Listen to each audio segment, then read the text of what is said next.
আসসালামু আলাইকুম। রাতে কিন্তু আমরা আসলাম আমাদের কবুতরের খামারে কিছু কাজ করতে।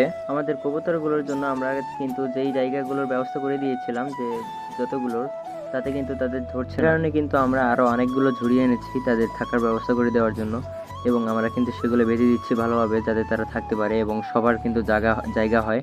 তার কারণে কিন্তু আমরা আরও অনেকগুলো ঝুড়ি এনেছি, এবং আমাদের খামারের যে পায়রাগুলো এখনও কিন্তু ডিম পাড়েনি তাদেরকে কিন্তু আমরা প্রতিদিন চেক করছি। তাদের কিন্তু পেটে সবার কিন্তু ডিম আছে, তো কিছুদিনের মধ্যে হয়তো তারা পারবে, 2 থেকে 3 দিনের মধ্যে হয়তো সবাই পেড়ে ফেলবে। তো আমরা কিন্তু সবাই কাজ করছি, আমরা কিন্তু 2 ভাই আসছি আমরা রাতে কাজ করতে, এবং সাথে কিন্তু আমার ছোট ভাই জাকারিয়াও আছে, সে কিন্তু পায়রা দেখার জন্য পাগল। আমরা আসলেই কিন্তু তাকে সাথে করে নিয়ে আসতে হবে, না হলে কিন্তু সে কান্নাকাটি শুরু করে দেয়, যার কারণে কিন্তু তাকে কিন্তু আমাদের সাথে আনতে হয়, না হলে কিন্তু ঝামেলা। সে কিন্তু কান্নাকাটি করলে আমাদের কারোরই ভালো লাগে না, এই কারণে কিন্তু তাকে সাথে করে আনতে হয়।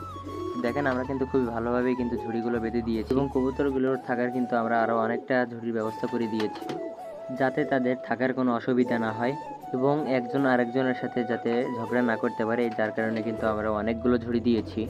এবং আমাদের কিন্তু এখনও অনেক পায়রার দরকার, এখনও প্রায় 100 জোড়ার মতো পায়রার দরকার। যদি কারোর বুড়া পায়রা থাকে, বিক্রির মতো জন্য থাকে, তাহলে কিন্তু আমাদের সাথে যোগাযোগ করতে পারেন। যে কবুতর বা পায়রাগুলো একবার হলেও বাচ্চা উঠিয়েছে সেরকম পায়রা কিন্তু আমাদের দরকার। তো যদি কারো এরকম পায়রা বিক্রির জন্য কারো থাকে, তাহলে কিন্তু আমাদের সাথে যোগাযোগ করতে পারেন। আমাদের কিন্তু এখনও প্রায় 100 জোড়া পায়রা লাগবে, এবং আর অল্প কিছুদিনের মধ্যেই কিন্তু আমাদের ব্রয়লার মুরগির খামারটা কিন্তু তৈরি হয়ে যাবে।